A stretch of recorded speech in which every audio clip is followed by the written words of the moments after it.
수목 한계선인 이 지대가 있다고 해요. 이 지대의 나무들은 매서운 바람으로 인해서 이제 곧게 자라지 못하고 다들 무릎을 꿇고 있는 모습으로 그렇게 있어야 된다고 그래요. 이 나무들은 열악한 조건이지만은 생존을 위한 이제 무서운 인내를 발휘하면서 지낸다고 하는데요. 그런데 세계적으로 가장 공명이 잘 되는 명품 바이올린이 바로 이 무릎을 꿇고 있는 나무로 만든다고 합니다. 이제 오늘 예배 드리러 올 때 여러분들이 예물을 가지고 오셨을 것입니다. 빈손으로 오신 분 계세요? 우리가 드리는 감사헌금, 11조, 건축헌금, 성교헌금 각각 다 의미가 있습니다. 그러나 오늘 내 손에 들려있는 이 헌금이 1억이라도 하나님이 원하시지 않는 예물일 수가 있다는 것입니다. 오늘 본문에서 하나님께서 정말 원하는 이 예물을 말씀하십니다. 그것은 바로 우리 자신이라는 것이. 그래서 하나님께서 원하시는 나는 어떤 예물의 그 자신일까? 첫 번째는 주님의 생각을 잘 듣는 사람이라고 합니다. 21절 다 같이 한번 읽어보시겠습니다. 시작. 옛사람에게 말한 바 살인치 말라. 누구든지 살인하면 심판을 받게 되리라 하였다는 것을 너희가 들었으나. 이제 우선 우리가 살인에 대해서 주님의 생각을 들어야 하는데요. 특별히 옛사람에게 말한 바는 이게 옛사람에게 말한 바. 22절은 나는 너희에게 이르노니. 그러니까 이 옛사람은 이제 어떤 하나님의 말씀보다 이 바리새인의 전통이 지금 더 많은 것이라고 볼 수 있어요. 그런데 이제 살인하면 심판받게 되리라 하는 것을 너희가 들었으나 너희가 들은 것은 21절에 들은 것은 서기관들이 해석해주는 전통이라는 것입니다. 근데 한국교회도 이미 말씀을 넘어서는 이런 전통이 많이 생겨서 교회 분쟁의 원인이 되고 있어요. 이제 교권과 원로 목사님들 각자 주장이 다 다른데 이제 분쟁의 원인이 됩니다. 히스기야가 성전 개혁을 할 때 맨 처음에 제사장과 레위 사람부터 모았어요. 그들부터 개혁의 대상으로 뽑은 것입니다. 아하스 왕 시절에 제대로 제사장 노릇을 못했던 그들, 아하스 그 폭정에 사실 시달려서 자기의 목소리를 내지 못했던 그들을 개혁 대상으로 뽑았습니다. 서기관 바리새인들이 이런 성경 해석이 외부 형식에 치우쳤기 때문에 소경이 소경을 인도하는 형국이 됐습니다. 형식적인 의는 아무 생명이 없어요. 성경을 구속을 시켜주는 이야기, 정말 구원에 필요한 이런 이야기로 보지 못하기 때문에 완고해서 수건이 벗겨지지가 않습니다. 말씀이 중요한 것이지 전통이 중요한 것이 아니란 것이에요. 이미 천국에 들어온 사람들은 모세가 옛사람들에게 전했던 이 율법의 문자적인 해석이 아니라 그 율법의 본래적인 의미와 요구를 받아들여야 돼요.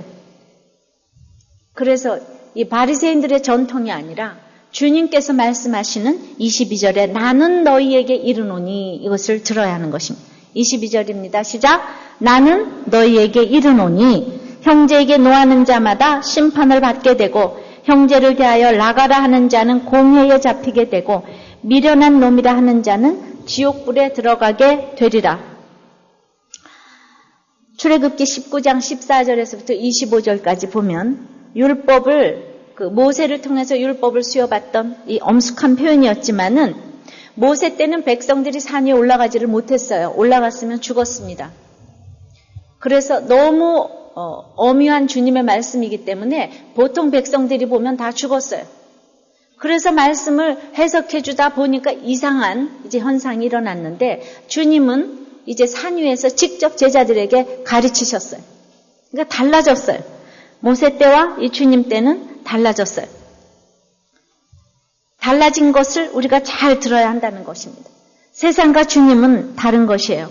주 안에서도 어릴 때가 있고 또 들어와서 장성할 때가 다릅니다. 이제 살인하지 말라. 주님의 하나님의 말씀이에요. 그런데 살인하면 심판받게 되리라.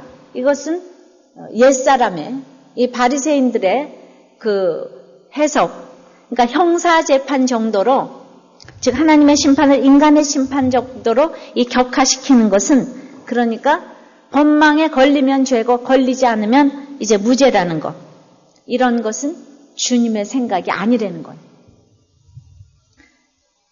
그런데 이제 서기관 바리새인들의 해석을 넘어서서 그 율법 수련장 50장 푸는 거, 이것을 넘어서서 이제는 그 내면적인 차원까지 올라가야 된다는 거예요. 이 팔복은 예수 믿는 사람들에게 주어진 것입니다. 그래서 심령이 가난하고 애통하고 이런 사람들이 천국이 저희 것임이고 위로를 받는다고 했어요. 그러면서 세상에 이제 소금이고 빛인 자가 이 세상에서 어떻게 살아야 할까를 알기 위해서 율법의 1.1핵을 이루는 이 율법을 진짜 열심히 읽어야 되고, 이제 우리는 율법의 수준을 넘어서는 이런 성령의 수준까지 올라가야지만 이 서기관과 바리새인의 의보다 낫다. 그러니까 우리는 성령의 그 수준까지 올라가서 이 살인의 문제를 생각하자는 거죠. 그러니까 구체적인 그 높아진 수준을 이제 21절서부터 쫙 얘기를 하는 거예요. 삶의 수준을 우리가 높여야 되는 거예요. 그 높아진 수준에 대해서 오늘은 살인의 문제를 어떻게 우리가 해석해야지 될 것인가. 이 성화의 수준까지 가야 율법을 완전케 하는 것인데, 이런 사람이 하나님께서 원하시는 예물이라는 것입니다. 쉽게 제가 말씀을 드리면은, 이제 하나님께서 우리 잘 가르치라고 율법을 주셨어요. 율법으로 애들을 야단도 치고 좀 해라. 그것은 사실은 주님께로 인도하기 위해서 율법을 주신 것인데, 내가 정말 우리 아이를 좀 말을 안 들어서 선생님한테 쟤 좀 때려달라고, 정말 쟤 사람을 만들어달라고 그렇게 얘기를 했더니 선생님이 손바닥만 때린 게 아니라 저 다리 몽둥이를 분질러 놨다 이 말이에요. 그러면 내가 그 선생이 사람으로 보이겠냐 이거예요. 우리는 주님의 생각을 잘 들어야 돼요. 그러니까 율법의 수준을 높여서 이제 성령의 수준까지 가야 되겠는데, 이 바리새인들 서기관들은 자꾸 우리 다리 몽둥이를 분질러 때린다 이거예요. 그래서 하나님의 생각을 잘 들어야 돼요. 지금 뭐라고 말씀하시는가. 항상 그 뜻을 잘 읽어야 되는데, 두 번째는 하나님께서 원하시는 예물, 두 번째는 이 분노가 살인이라는 것을 아는 사람이라는 것입니다. 그래서 22절에 다시 좀 읽어보면, 나는 너희에게 이르노니 형제에게 노하는 자마다 심판을 받게 되고 형제를 대하여 나가라 하는 자는 공회에 잡히게 되고 미련한 놈이라 하는 자는 지옥불에 들어가게 되리라. 그러니까 바리새인 옛사람의 전통과 달리 예수님의 생각은 분노가 살인이라는 것이에요. 그런데 세상 법정은 동기를 생각하지 않는다는 것입니다. 예수님은 살인보다 위에 있는 죄가 분노라고 하시는 거예요. 죄를 지은 인간이 최초로 하는 행동이 살인이에요. 그러므로 죄가 있는 곳에 살인이 있어요. 우리가 100% 죄인이기 때문에 어디를 가나 우리는 살인을 할 수 있는 사람들이라는 거예요. 이걸 인정해야 된다.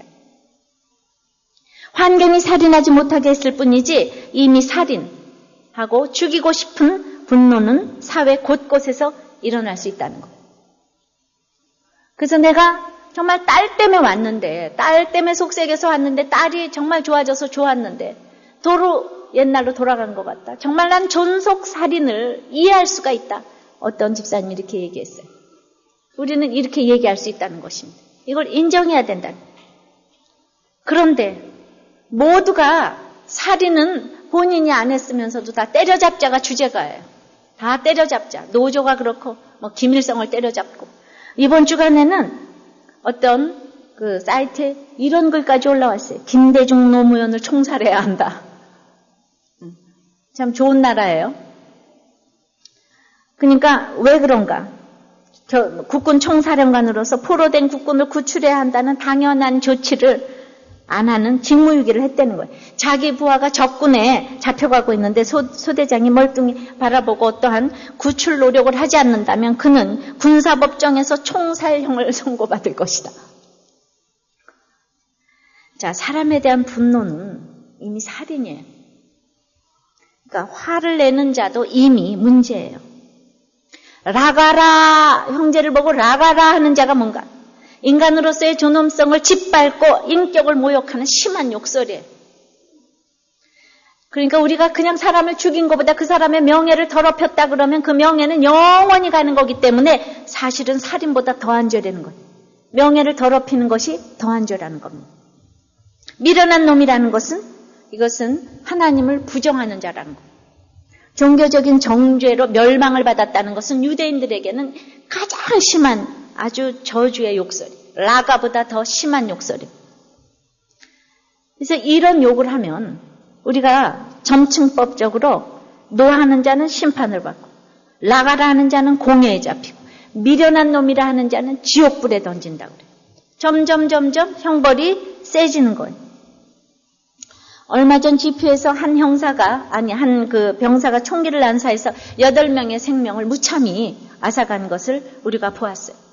그것 때문에 그 장면을 보고 있던 동료들이 지금도 그 눈앞에서 그 자기 동료들을 막 무차별 난사해서 죽어가는 모습을 봤으니 참 엄청난 그 괴로움을 지금 끼치게 된 거죠. 식은땀을 다 흘리면서 괴로워가 있다는 것입니다. 근데 이렇게 살인한 것은 무엇인가? 그 사람의 병이라는 거죠. 병이에요. 병으로 무슨 미움도 없이 그냥 죽였어요. 그런데 이 살인한 것보다 더 심각한 것이 악의적으로 가지고 있는 분노와 미움이라는 것이에요. 이것이 훨씬 심각하다는 거예요. 우리 오늘 주님의 생각은 바로 이거예요. 이런 사람이 지옥불에 들어가게 된다고 했어요. 지옥으로 번역된 이 게엔난의 원형 게엔난은 우리가 요즘 역대하를 큐티하면서 아하스가 흰놈의 골짜기에서 아들을 태워서 불살랐다는 그 언어하고 똑같은 이 게엔나 지옥불은 흰놈의 골짜기를 의미하는 까이 흰놈의 음력이에요. 그러니까 지옥 중에 가장 지옥은 자녀를 불태우는 거예요. 자녀를 애지중지해서 불태우고 달달 볶아서 불태우고 몰래 구상에게 자식을 불태워 바친 흰놈의 골짜기가 바로 지옥이라는 것입니다. 우리는 모든 지옥을 자녀 때문에 경험하고 있어요. 자녀가 공부 못해서 지옥, 못생겨서 지옥, 속썩여서 지옥. 왜냐하면 자녀는 나 자신이기 때문에, 내가 걸어댕기기 때문에. 그래서 자녀 때문에 형제에게 노하는 거예요. 형제하고 비교하는 거예요. 그들보다 못하면 죽고 싶어요. 지옥을 경험해요. 그래서 어떤 분이 그래. 나는 자식 때문에 존속살인을 지금 이해할 정도로. 근데 어떤 분이 옆에서 우리 애들은 그냥 찬양도 열심히 하고, 참 말이죠. 우리들 교회 와서 열심히 하고, 또 우리들 교회 걔가 은사도 너무 많은데 우리들 교회 오는 게 너무 소원이라고 막 이렇게 얘기하니까 옆에서 금세 자식 때문에 너무 속상했다고 그러는 분이 나는 정말 너무나 지금 투기가 일어나고 있어요. 우리는 그런 대화를 할 수 있는 교회. 사실이라고. 이왕이면은 참으로 큐티하고 교회 잘 나오고 이런 모델로 내 자녀가 쓰였으면 좋겠지. 가출하고 속썩이는 모델로 쓰이고 싶은 부모는 아무나 없을 거예요. 하나님은 근데 우리에게 그런 자녀를 맡겨주셨어요. 그런데 주인이 주제도 모르고 싫고 좋고를 자꾸 따지면은 있잖아요. 그 내 자녀가 하나님의 형상인데 하나님이 주인인데 내가 마음대로 주인 걸 가지고 이랬다 저랬다 하면은 하나님이 나를 손볼 수밖에 없잖아요. 그러니까 내가 지옥불에 있는 거예요. 이미 나는 지옥불에 들어갔어요. 자녀 때문에. 애지중지할 때는 그건 몰라요. 공부 잘하고 있을 때는 인형 같아서 몰라요. 장난감 같아서 몰라요. 다들 자녀를 나의 소유물로 여기기 때문에 부들부들 떨면서 욕하다가 지옥불에 들어간 분들이 많이 있습니다. 이제 얼마나 여러분들이 내가 왜 형제를 나가라 하고 그리고 이제 막 미련한 놈이라 그러고. 그런데 그것이 형제에게 하다가 이제는 너무나 분해가지고 인간은 100% 죄인이기 때문에 자기 자식도 마지막에는 삶아먹는 사람이 자녀라고 열왕기에도 나왔어요. 극한 상황에 나옵니다. 그러니까 자식 사랑이 결국은 내 사랑이기 때문에 그건 굉장히 에고이스트, 이고가 발달한 거예요. 그래서 결국은 자녀를 보고 이렇게 욕을 합니다. 이 미련한 놈아. 이 그냥 뭐 어떤 망할 놈아. 인격적으로 모욕을 하고 그냥 저런 어리석고 미련한 놈. 이게 입에 다 붙었어요. 그렇게 자녀를 여러분들이 저주하시면서 지옥 가운데 있는 거예요. 어떠한 모습을 하고 있어도 그 자녀는 하나님의 형상입니다. 하나님께서 나에게 주신 하나님의 거룩한 자녀입니다. 믿으십니까? 그런데 거룩해 보이는 가인이 모든 것을 가지고 아벨을 죽였어요. 형제간에 이것은 어쩔 수 거기에 아무도 없는데 자기 동생 한 사람밖에 없는데 동생 좀 이쁨 받는다고 죽였어요. 우리는 안 그러겠습니까? 창세기에 하나님의 에덴 동산에서 이 범죄가 행해졌는데 우리는 얼마나 더 하겠습니까? 그러면서 속을 다 들여다보세요. 23절에 시작. 그러므로 예물을 제단에 드리다가 거기서 내 형제에게 원망 들을 만한 일이 있는 줄 생각나거든. 그러니까 자기도 죄인 줄 생각지 못하는 일이 많다는 거예요. 뭐 그까짓 거. 그런데 이렇게 죄인 줄 생각하지 못하는 게 많아요. 남편이 바람을 피웠는데 왜 내가 죄인 줄 생각하지? 이해가 안 됩니다. 형제가 괴로움을 당하고 있는데 아니 지가 게을러서 지가 못 사는 건데 내가 왜? 나는 교회 생활 아주 잘하고 있는데 그런데 내가 모른 척하고 애정을 가지고 돌보지 않는 이걸 생각하려는 거예요. 원망 들을 만한 일이 있는 줄 생각하거든. 가인처럼 지옥불에 들어가는 이런 사람도 아주 예물을 잘 드렸어요. 우리는 예물만 드리면 다 돼. 미워하고 시기 질투하면서 예물만 드리면 돼요. 남북전쟁 때 남부지방에서 목화 농사를 하기 때문에 거긴 노예가 아주 많이 필요했습니다. 북부는 이제 덜 했어요.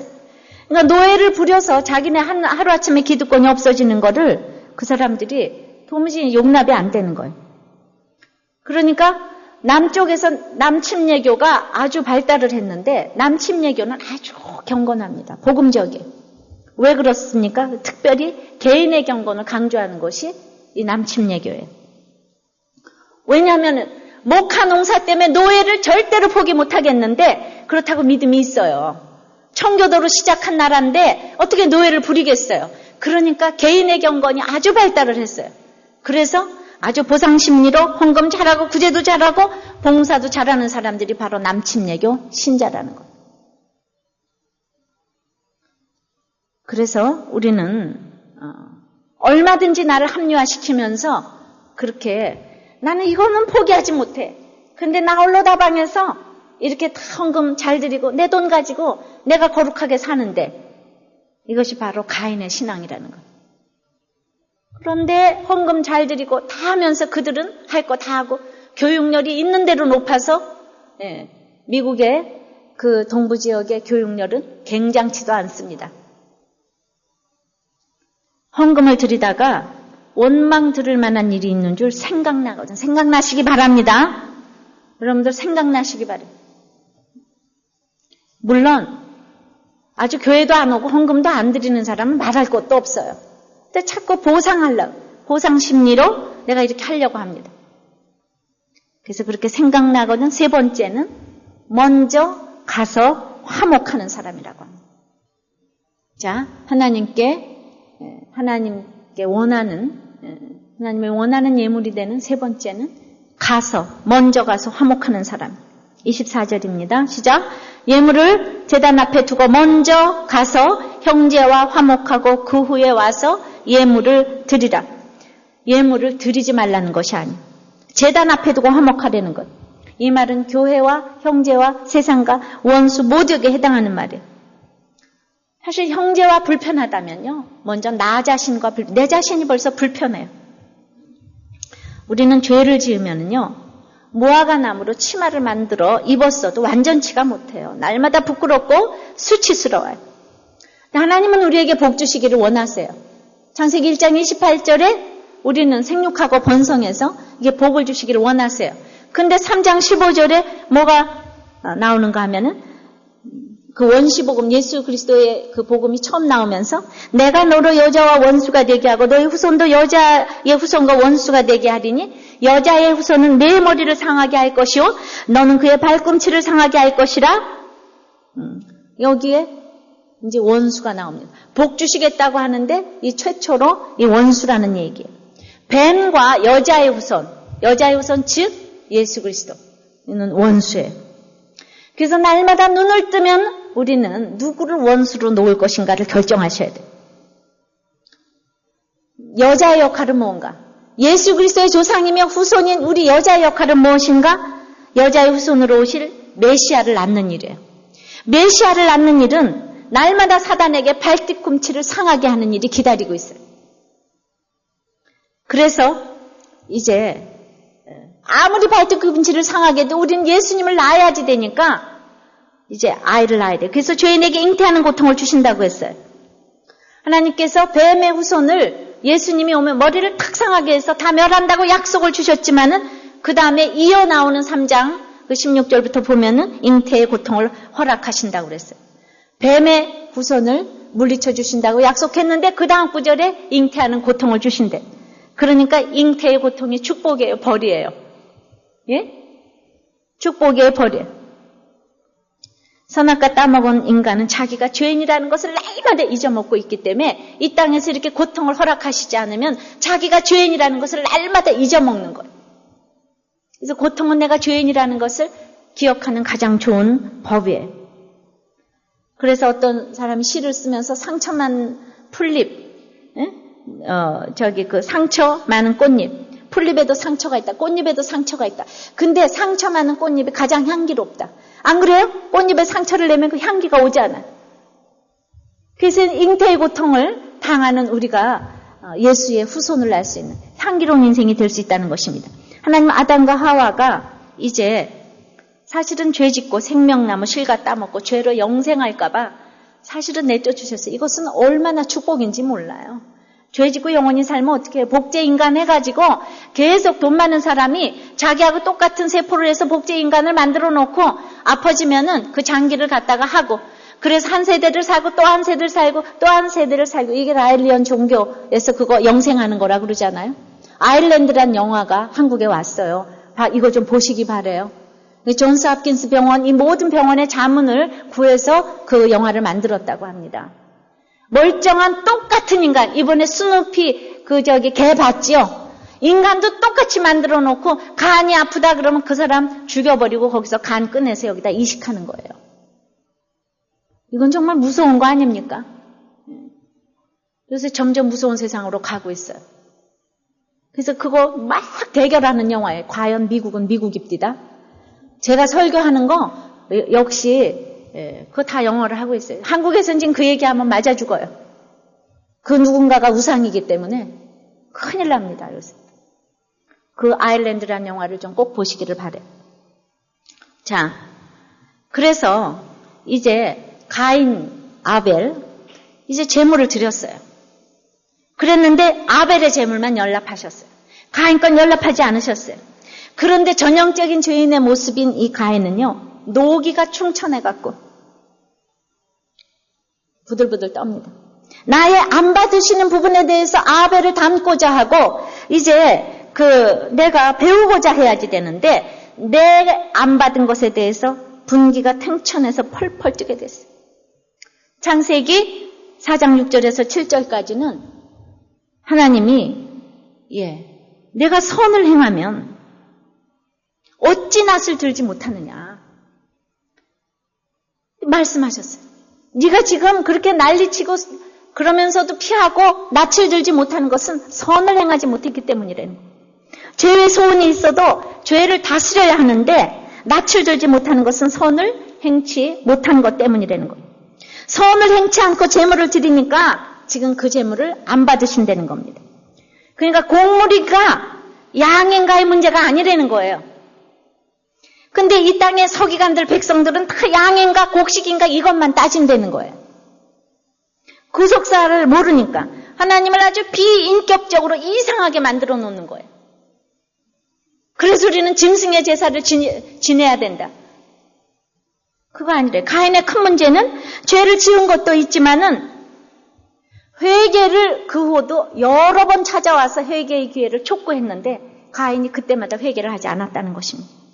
죄의 소원을 자꾸 키워갔어요. 미워하고 싶은 사람이 얼마나 많습니까? 우린 딸도 미워요. 그 데이터 갤럽의 조사를 보니까 남편을 죽이고 싶은 욕구가 여자 주부 중에서 몇십 프로가 일어났다고 합니다. 다들 오늘부터 조심하세요. 응? 가인은 누구보다도 주일 성수, 헌금, 구제, 봉사 잘하는 사람이에요. 그러니까 교회 나가지 않는 사람 사실 말할 것도 없어요. 교회를 그리 잘 나가면서도 오직 가인은 한 사람 아벨 때문에 인생이 힘들어요. 얼마나 질투가 나는지 이 죽이고 싶은 마음 때문에 어떤 것을 줘도 관심이 없고 오직 아벨이 칭찬받은 것 이것 때문에 그냥 죽고 싶고 죽이고 싶은 것. 자, 유다의 왕 중에 우시아가 모든 것을 가졌는데 한 가지 자기도 제사를 드려야 되겠다. 목사처럼 나도 예배를 내가 다 주관해야 되겠다. 한 가지 월권해서 이 사람 문둥병 걸렸어. 하나님은 가인을 그래도 사랑해서 계속 찾아와서 경고를 해줬어요. 그러지 말라고. 벌써 몇 번이나 회개할 기회가 창세기 4장을 보면 하나님이 찾아오십니다. 그런데도 결국은 죄의 소원을 다스리지 못하고 결국 아벨을 죽여버리고 마는 것이. 그러니까 거꾸로 아벨이 죽은 이유는 뭐겠습니까? 하나님이 아벨의 제물과 삶을 받으셨다는 그 한 가지 이유 때문에 아벨은 죽임을 당했어요. 바로 예수 믿으면 잘 된다는 것이 아벨의 모델이라는 거예요.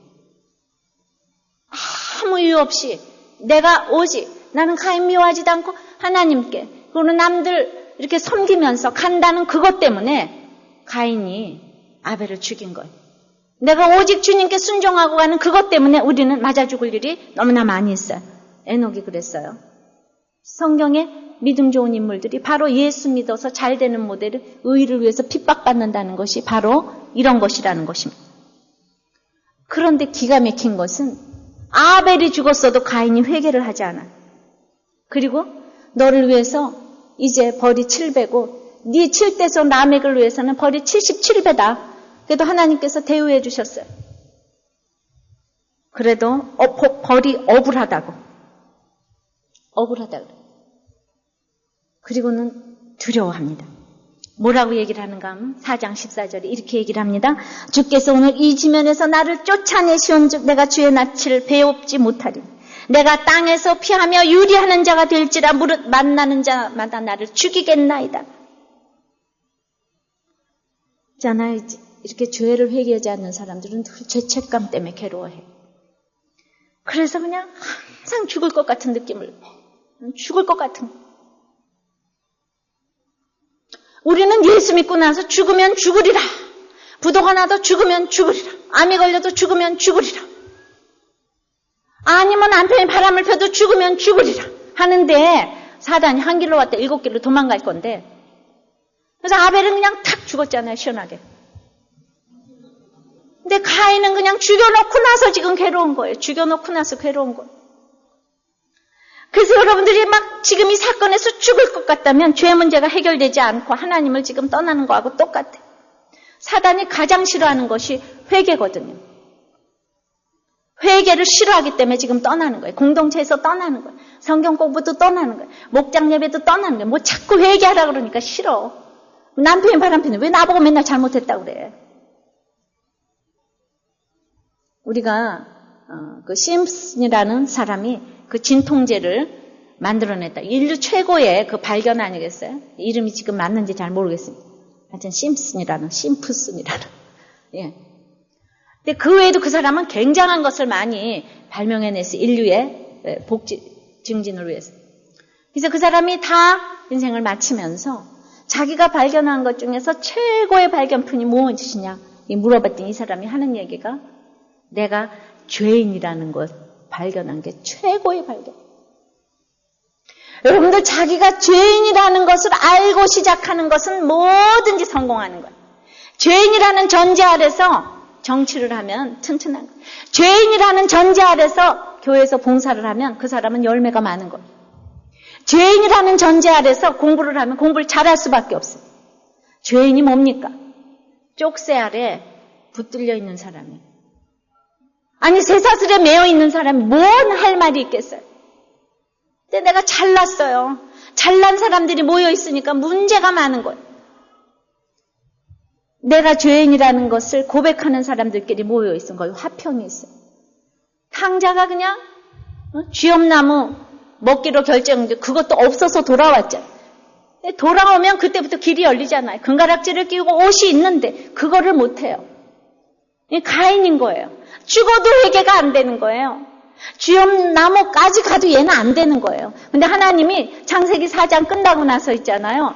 하나님이 가인에게 못 살게 해주는 게 아니라 점점 잘 살게 해줘서 거기서 육치 치는 자 조상이 나오고 수금의 조상이 나오고 비파를 뜯고 그냥 그런데 하나님 사랑하는 아벨의 자손 셋의 자손들은 거기서 낳고 죽었더라 이거밖에 아니 낳고도 죽었더라 몇 살을 살고 죽었더라. 그러니까 이 사람들 보기에 저 가인은 벌 받았는데 왜 저렇게 잘 먹고 잘 살고 풍악을 뜯고 난리야. 그러더니 7세손에 가니까 막 부인을 부인이 첩까지 있고 그 다음에 뭐 기계 문명에 조상이 나와서 살인을 하고 그러니까 벌이 77배가 되는 거예요. 잘 먹고 잘 사는 게 좋은 게 아니에요. 내가 죄인이라는 것을 인정하지 않으니까 가인처럼 이렇게 괴롭게 사는 거예요. 난 여러분들이 죄인이라는 것을 인정하는 이런 무리가 됐으면 좋겠어요. 그러니까 자꾸 말이 많아요. 아무리 설득을 해도 내가 어쩌고 저쩌고 이게 자꾸 내가 나오는 거예요. 그래서 이제 회개를 싫어하기 때문에 형제에게 가서 화해를 할 수가 없어요. 화목을 도모하려면 내가 회개를 해야 되는데 이 화목이라는 것은 화해라는 것은 생각하면서 해결할 일이 아니에요. 급히 해결할 문제라는 거예요.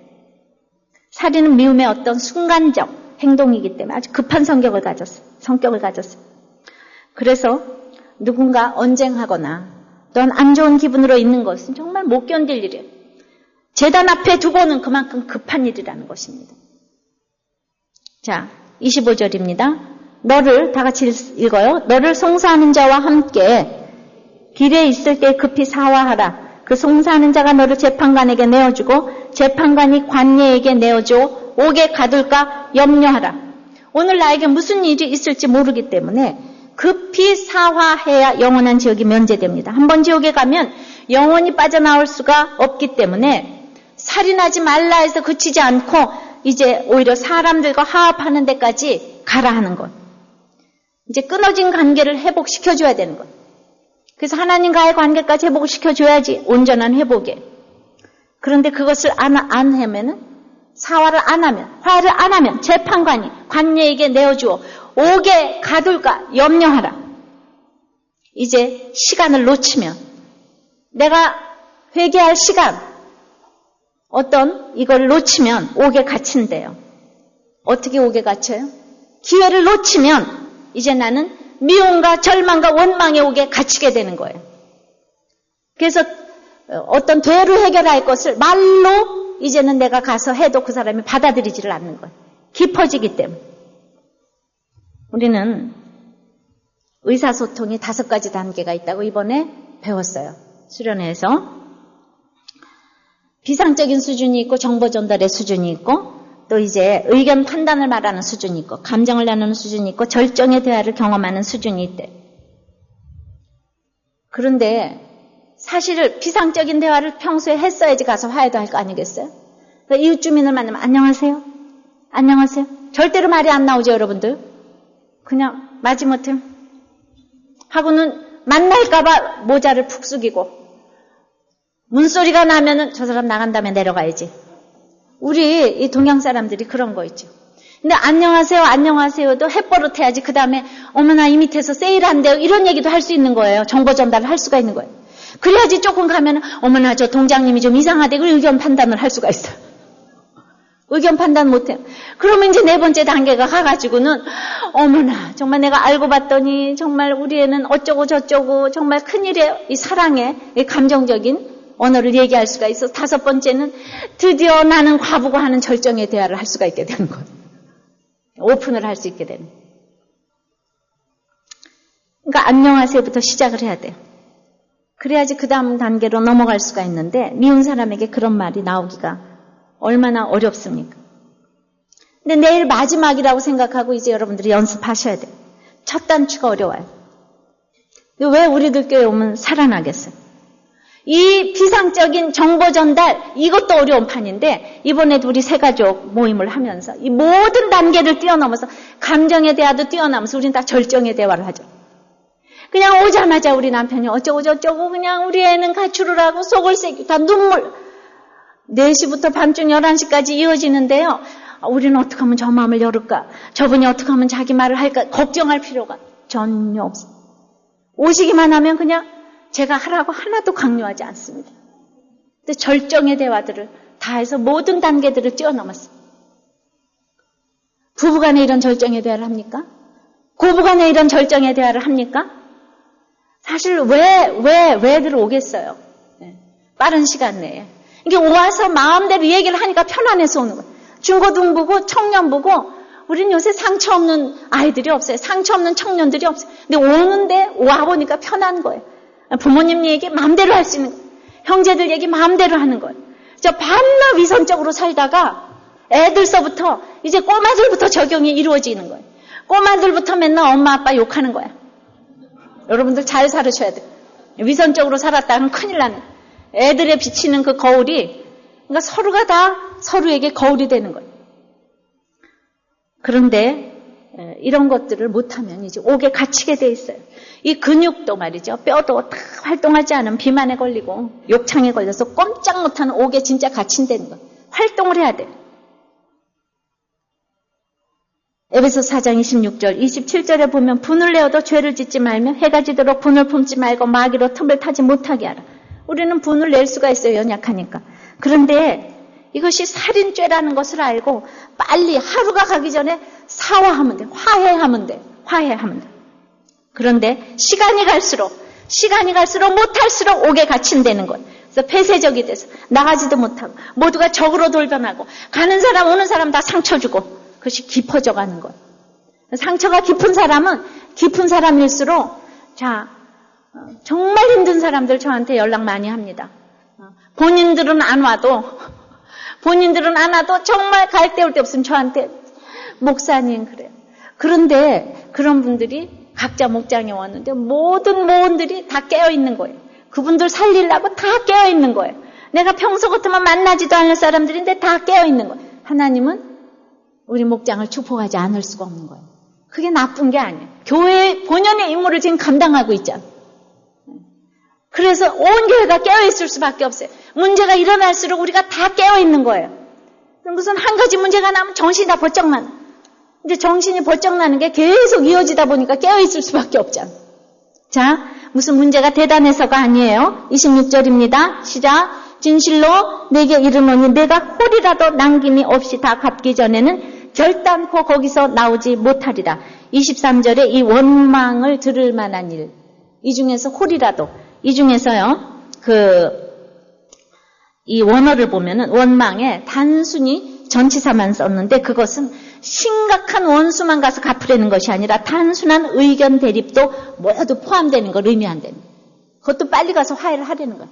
단순한 의견 대립도 빨리 가서 화해를 하려는 거예요. 모두 먼저 사과하고 화목하지 않으면 나는 옥에서 못 나오는 거예요. 옥에서 못 나오는 거예요. 내가 먼저 하는 사람이 장땡이라는 거예요.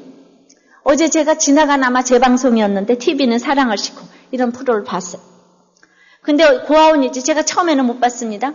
이제 어디 영화원 고아원에서 자란 두 형제가 이 형이 이제 나온 거예요. 거기를 탈출한 거. 그러면서 형은 말할 수 없이 동생에 대한 책임감을 느끼고 있어요. 그런데 내가 돈을 벌어서 동생을 데리러 가리라 했는데 돈을 못 벌었어요. 그러니까 점점 나온 것도 미안하고 그 다음에 동생이 너무 보고 싶은데 돈을 못 벌어서 못 가는 거예요. 눈물 흘렸어요. 그런데도 너무너무 보고 싶어서 찾아갔어요. 근데 동생도 나가버렸어요. 그래서 이렇게 어근 맡겨가지고 사실은 동생을 너무 그리워하고 책임감 때문에 20년을 지났는데 드디어는 이제 전혀 모르게 됐어요. 그래서 TV는 사랑을 싣고에 사연을 냈어요. 자기가 너무 잘못했노라. 눈물을 흘리면서 이제 그렇게 얘기를 했는데 이제 제작팀이 동생을 찾으러 갔어요. 근데 이 동생은 형을 용서하지 못하겠다는 거예요. 한 점 혈육인 형이 자기를 찾으러 왔다 그러는데 용서 못한대. 버릴 때는 언제고 찾을 때는 언제니. 아니 부모도 아니고 엄마도 아닌데 자기하고 비슷한 형이 뭐 그렇게 아버지처럼 역할을 해야 되겠어요. 그 싸늘한 동생의 모습을 보면서 제가 참 가슴이 아프더라고요. 그러니까 동생은 이제 너무 옥에 갇혀 있는 거예요, 지금. 그러면서 이제 텔레비에 나와서도 이제 뭐 제작팀이 나오라고 그랬겠죠. 보고 싶지 않지만 나왔어요. 이 프로를 다 울면서 형이 말하는 것을 칸막이를 치고 옆에서 듣는 모습을 보여주었어요. 역시 형이 그렇게 우는데 동생은 눈물 한 방울 안 흘리는, 눈물 한 방울 안 흘리는 사람들이 상처가 깊은 거예요. 그래서 이제 드디어 다 하고 나서 형이 이제 나오라고. 누구세요? 아무개씨 나오세요. 또 한참 있다가 안 나오는 거예요. 근데 또 뭐 텔레비니까 어떻게 안 나오겠어요. 그죠? 이제 나와야 되잖아. 그냥 이 동생을 보는 순간에 형이 그냥 이 모두 앞에서 울면서 가서 무릎을 꿇었어요. 무릎을 꿇으면서 그냥 우는 정도가 아니라 하는 거 있잖아요. 네. 이렇게 울었어요. 껴안았어요. 막 주체할 수 없이 눈물을 흘렸는데 저도 말할 수 없이 울었고 시청자도 아나운서도 다 따라 우는데 동생만 하나도 안 우는 거 있죠. 저는 동생이 그래요. 아무리 누가 뭐라 그래도 가인은 말을 안 들었잖아요. 말을 안 들어도 형은 저는 할 일을 했다고 생각을 하는 거예요. 우리에게 은혜를 끼쳤어요. 그 모습으로 그냥 무조건 잘못해서 만나서도 그냥 무조건 내가 잘못했다고. 그냥 나는 무조건 잘못했다. 그 얘기밖에 안 하더라고요. 우리가 내일 무슨 일이 있을지 어찌 알겠어요. 전 그것이 아름다운 영혼이라고 생각을 했습니다. 정말 좋은 환경에서 자라온 사람은 그렇게 못할 것 같아요. 역경과 아픔을 겪어온 사람. 정말 그 무릎을 꿇는 나무가 최고의 바이올린 명품을 만들어내듯이 바로 무릎을 꿇는 이 자세, 형으로서 내가 기득권을 가지고 내려가서 그랬을 적에 이 공명이 잘 된다는 건 다른 사람들에게 공감이 잘 된다는 거예요. 한마디만 딱 해도 띵 하면 저 멀리 울려 퍼진다는 거 아닙니까? 그래서 그냥 그 무서운 인내를 하면서 무릎을 꿇지 않고는 살 수 없는 그 환경, 이 환경이 좋은 환경이 모든 전 세계의 사람을 살리는 거래요. 공명을 할 수 있는 이런 마음으로 여러분들이 사활을 하고 화해를 하셔야 된다는 겁니다. 말씀을 맺겠습니다. 나는 하나님의 원하시는 예물인가? 그러기 위해서 나는 주님의 생각을 잘 듣는가? 분노가 살인보다 무섭다는 것을 인정을 하시기를 바라요. 나의 원수는 누군가? 내가 맨날 미련한 놈 나가라 하는 그 욕을 내 자녀에게 하면서 나는 지옥불에 지금 있지 않는가? 그건 바로 내 자신에게 하는 것이다. 다 자녀들 때문에 남편에게, 형제들에게, 또 이웃 식구들에게 미련한 놈, 어리석은 이런 죄를 짓는 거. 누구를 지금 죽이고 싶으세요? 급하게 화목하지 않으면은 홀이라도 갚기 전에는 옥에서 못 나온다 그랬어요. 미움과 원망과 절망의 옥에서 이제 나오지 못한다고 그랬습니다. 내가 죽을 것 같은 것은 내가 용서하지 못한다는 것이. 내가 죄인이라는 마음이 없기 때문에 용서를 못하는 것이. 나는 쇠사슬에 매여 있는 죄인이라는 것을 날마다 인식하셔야 돼요. 내가 용서해야 될 부모, 형제, 남편, 부인, 자녀, 직장 동료, 교회 식구가 있습니까? 용서해야 내가 지옥불에서 구원받는다고 하니까 오늘 빨리 화해하시기를 바래요. 그렇지 않으면 안 돼요. 근데 어떤 사람은 내가 또 쉽게 용서하는 그것 때문에 또 나를 용서하지 못하는 또 이러한 미워하는 사람이 있어요. 저 사람이 맨날 저렇게 쉽게 용서해? 이게 바로 가인이지 뭐예요. 그럴지라도 당하는 것이 의인이라고 합니다. 믿음은 그런 것이라고 해요. 하나님이 삶과 예물을 받으시는 것 때문에 죽은 아벨을 생각하시기 바래요. 우리의 11조, 성교 건축 헌금은 이런 마음으로 드릴 때에 하나님이 원하시는 예물이 될 수 있는 걸 믿습니다. 삶에서 이런 기가 막힌 체험을 하게 되면 우리는 예물 드리는 것이 아까울 수가 없어요. 내가 죄인이라는 것을 깨닫게 되면 이렇게 따지지 않게 됩니다.